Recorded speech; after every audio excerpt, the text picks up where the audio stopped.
আসসালামু আলাইকুম। আমরা মানুষরা সাধারণত আরামপ্রিয়। সবাই সুখ চাই, কেউ কষ্ট চাই না। অথচ বাস্তবতা এই যে মানুষকে সুখ পেতে হলে তাকে কষ্টের মধ্যে দিয়েই যেতে হয়। আর যাদের জীবনে বিপর্যয় নেমে আসে, কারো কারোর জন্য হয়ে যায় শাস্তি, কারো কারোর জন্য পরীক্ষা। এখন কাদের জন্য এটা শাস্তি আর কাদের জন্য পরীক্ষা যদি একটু দেখি, যারা আল্লাহ তাআলার পথ থেকে বিচ্যুত হয় তাদের জন্য এটা শাস্তি স্বরূপ। আর যারা মুমিন, ঈমান আনে এবং ঈমানের প্রতি অটুট থাকে তাদের জন্য এটা পরীক্ষা স্বরূপ। পরীক্ষার ব্যাপারে মহান রব্বুল আলামিন বলেন সূরা আনকাবুত অধ্যায় 29 আয়াত 2, সেখানে বলেন মানুষরা কি মনে করে আমি ঈমান এনেছি বললেই তাদের পরীক্ষা নেওয়া হবে না। অর্থাৎ মানুষ যদি এটাও বলে আমি ঈমান এনেছি, তবু আল্লাহ তাআলা তাদের পরীক্ষায় ফেলবেন। আর পরীক্ষার ব্যাপারে সরাসরি বলেন সূরা আল বাকারা অধ্যায় 2 আয়াত 155, সেখানে বলা হয় যে আমি অবশ্যই তোমাদের পরীক্ষা নেব, কিছুটা ভয় ও ক্ষুধা দ্বারা, জীবন ও ফসলের ক্ষতি দ্বারা, আর ধৈর্যশীলদের দাও সুসংবাদ।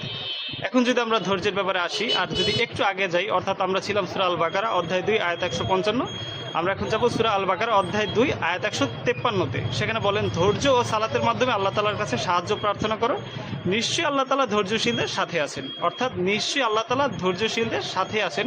একই কথা বলা হয় সূরা আনফাল অধ্যায় 8 আয়াত 46, সেখানেও বলা হয় নিশ্চয়ই আল্লাহ তাআলা ধৈর্যশীলদের সাথে আছেন।